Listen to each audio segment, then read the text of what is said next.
ঘন্টা সুরক্ষা, নাইলে 24 ঘন্টা সুরক্ষা আপনি জমিনের পিঠে করতেন গুনাহ, আর যুবক দেখতো সারাদিন পাবজি খেলতো, পাবজি,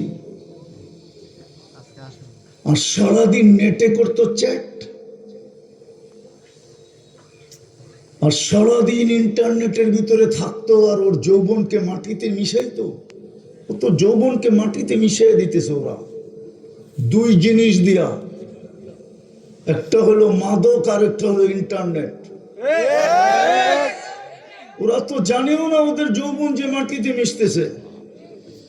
হয়তো কেউ কেউ জানবে বাসর রাত্রে উইকেট যখন পড়ে যাবে, আর কেউ কেউ জানবে 2 বছর 3 বছর পর, বিয়ের 3-4 বছর পরেই জানবে যে উইকেট শেষ। এখন বল করতেও পারে না, ক্যাচ ধরতেও পারে না। লেখা দিব লেখা লেখা। আমার সমাজের সুশীলরা বলবে না, ডাক্তাররা বলবে না, যেটা আমি বলতেছি। তোমরা ইন্টারনেটে যা বাজে বাজে জিনিস দেখো, ওটার এফেক্ট তোমাদের যৌবনের উপরে পড়তেছে। যৌবন, আমি লেখা দিতে পারি, মুসলিম যুবক যদি তার যৌবনকে সুরক্ষা করত, আর ইন্টারনেটের থেকে আর মাদকের থেকে বেঁচে থাকতো, তাইলে এখন 30 লক্ষ টাকা দিয়ে ইউরোপে যেতে হয়, 40-50 লক্ষ। আমেরিকা যেতে হলে 50 লক্ষ দিয়া যেতে হয়, মেক্সিকোর বর্ডার পাড়ায়া। আমি চিনি মেক্সিকো, আমাকে চিনাইতে হবে না। কোন বর্ডার দিয়া যায় ওটাও আমি চিনি, কোন পয়েন্টে থাকে ওটাও চিনি। তাইলে 30 আর 40 আর 50 লক্ষ দিয়া যেতে হতো না, লিবিয়ায় যে নির্যাতিত হতে হতো না। হতোটা কি, ওই হোয়াইটরা ঈশা তোমাকে বাড়ির থেকে নিয়ে যেত, বলতো গাড়ি আমার, বাড়ি আমার, টাকা আমার, পয়সা আমার, সব আমার, তুই শুধু আমার সাথে এনজয় করবি, আমার যৌবন দরকার, আমার সমাজে যৌবন নাই, তোর কাছে যৌবন আছে, চল তুই আমার সাথে। ওরা তো এই জন্যই আমাদেরকে, যুবকদেরকে দুই জিনিসে লাগায়া দিছে, ইন্টারনেট আর মাদকে। উর্দুতে একটা প্রবাদ বাক্য আছে, আমার সমাজের সুশীলরা মানবে না, শিক্ষিতরা মানবে না, সমাজের কর্ণধাররা মানবে না।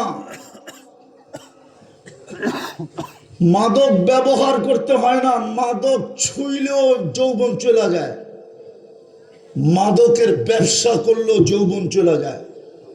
চ্যালেঞ্জ আমার সাথে, আমি চেক করাবো ওকে, আমার টাকা দিয়ে করাবো, দুনিয়ার যে কোনো দেশে বলবে করাবো যে মাদকের ব্যবসা করে।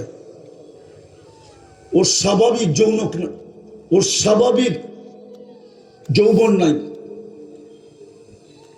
ওর স্বাভাবিক যৌবন নাই, যে মাদকের ব্যবসা করে, যে মাদক বহন করে, যে মাদক ছোয়, যে মাদক খায়। কসম খোদা নাই, আমি বলি না, মুহাম্মদুর রাসূলুল্লাহ বলছেন। মানবেন না, রাগ হয়ে যাবেন, খালি নাম শুনলে চোখে ছোঁয়া জান্নাতে যে চলে যাবেন, ঠিক না?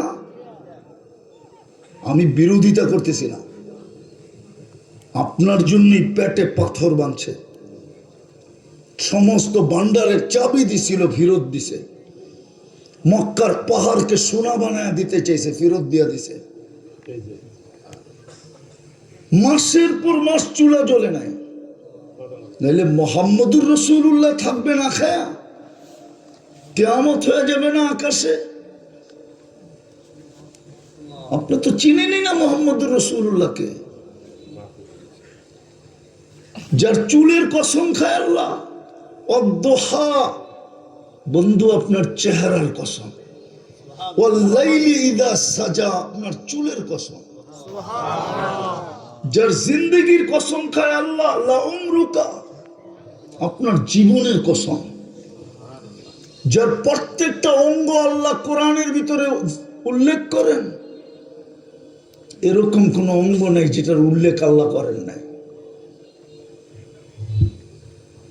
ওই মুহাম্মদুর রাসূলুল্লাহর পেটে পাথর, ওনার চোখে পানি, 23 বৎসর, তাও যাওয়ার সময় কাঁদতে কাঁদতে।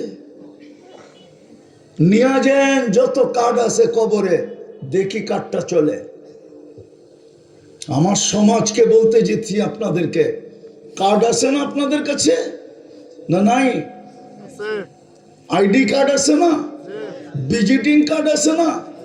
আরো কত পরিচয়ের কার্ড আছে, নিয়ে যান কবরে, দেখি চলে কিনা। চললে মোহাম্মদুর রাসূলুল্লাহটাই চলতো আবু তালেবের জন্য, যাকে নিজের হাতে কবরে নামাইছেন। আপনি মোহাম্মদুর রাসূলুল্লাহর হাত চিনেন না, যেই হাত ইশারা করলে চাঁদ 2 টুকরা হয়। কয় কিলোমিটার দূর চাঁদ জমিন থেকে, ও বলেন না, এটাও তো জানে না, সারাদিন পাবজি খেলে। 2,40,000 কিলোমিটার দূর জমিন থেকে চাঁদ, এইখানে বসে ইশারা করলে ওইখানে 2 টুকরা হয়। আপনি চিনেন না মোহাম্মদুর রাসূলুল্লাহ? হায়, যদি চিনতাম তাহলে যুবকদের চুলের স্টাইল এরকম কেন হতো? আমি তো 103টা দেশ ঘুরা বলতেছি, কোনখানে তোমাদের চুলের স্টাইল পাই না। আফ্রিকার জঙ্গল বলতেছি না, দুনিয়ার উন্নত দুনিয়া আমার শুধু নিউজিল্যান্ড বাকি, আমি নিউজিল্যান্ড যাই না। আর নিউজিল্যান্ড যাওয়ারও দরকার নাই। ব্রিটেনের রানী, 4 দেশের রানী, ব্রিটিশ, কানাডা, অস্ট্রেলিয়া আর নিউজিল্যান্ড, এই 4 দেশের রাস্তাঘাট, বিল্ডিং শিল্ডিং, আইন কানুন সব একরকম, মানুষগুলো এক জায়গা ভাগ হয়ে থাকে। তোমাদের চুলের স্টাইল তো আমি পাইলাম না কোনো দেশে, শুধু পাইলাম খুঁজা নেটের ভিতরে। 50 টাকার চুল কাটে 500 টাকা দিয়া, অথচ জানে না বাবা প্রবাসী কি কষ্ট করে। জানো, তোমার বাবা প্রবাসে থাকে না, ওপেন জেলখানায় থাকে, ওপেন জেলখানায়। ওটার নাম হলো ওপেন জেলখানা। ও ওই দেশের সমস্ত জায়গায় যাইতে পারে, কিন্তু ইচ্ছা মতো দেশেও আসতে পারে না। ওই দেশের বর্ডার ক্রস করতে পারে না। ও তো 15 দিন না খায়া ঘুমায়া যায়। আছে এখানে প্রবাসী কেউ? ও তো 15 দিন না খায়া ঘুমায়া যায়। কাজের থেকে যখন নিজের থাকার জায়গায় আসে, আর বাড়ির চিত্রটা যখন ওর চোখের সামনে ভাসে, ওর চোখ দিয়ে পানি পড়তে পড়তে ঘুমায়া যায়। 15 দিন ওর রাত্রে খাওয়া হয় না।